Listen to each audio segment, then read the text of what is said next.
Mummy હા બોલ. અમર નવી નાઈટી લઈ દે ને. આ હે તો ખરી, શું કરવી હે? એના 2-3 વર્ષ થઈ ગયા અને જૂની થઈ ગઈ હવે ફાટી જઈ હે જો અહીં. ઓહો હો, કાલ ઉઈને હાથી આપીશ એટલે અસલ થઈ જાય, બીજા 2-3 વર્ષ ચાલશે. ઈમાં નવી લાવવાની ચા જરૂર હે? આ મોંઘવારી તો જો. મમ્મી હા બોલ.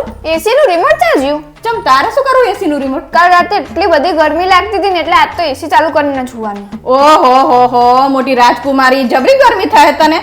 સાની માની ગોદડા ઉપાડીને ધાબે ઉપડે હુવા. આયા મોટા એસી ચાલુ કરવા વાળા. આ તને ખબર હે કે એસી નું બિલ કેટલું આવે હે? મોંઘવારી તો જો.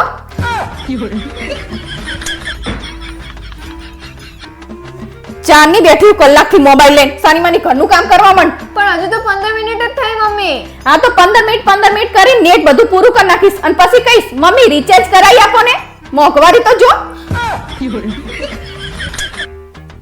પપ્પા કાલ મારો બર્થડે હે ને તો મારા માટે ચોકલેટ કેક લેતા આવજો ને.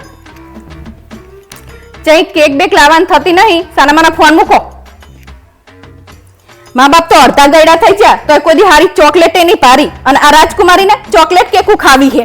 કાલ લાપસી બનાવ ને એટલે ખાઈ લેજે સાની માની. આઈ જઈ મોટી ચોકલેટ કેક વાળી. આ મોંઘવારી તો જો.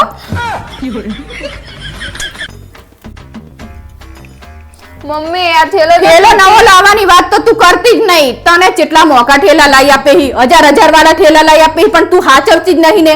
એક ઠેલો 2-3 વર્ષ તો ચાલે જ. પણ તારે જેટલો બધો ભાર હોય ભાઈ તૂટી જ જાય ને. પણ એ ભારનું નહીં, તું જ્યાં હોય ત્યાં નાખી દે ને એટલે આ તૂટી જાય. તને કેટલી વાર કીધું હે કે તું થોડું હાચવીને મૂક અને આ તું તારા બાપા જેવી જ છું લકર વકરિયારી. આ મોંઘવારી તો જો.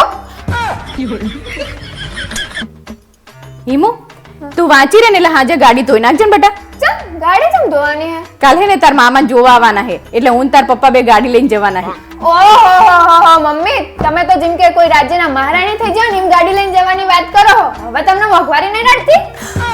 હું કોઈ ગાડી બાડી ધોવાની નહીં, 2 જણા જજો બસમાં.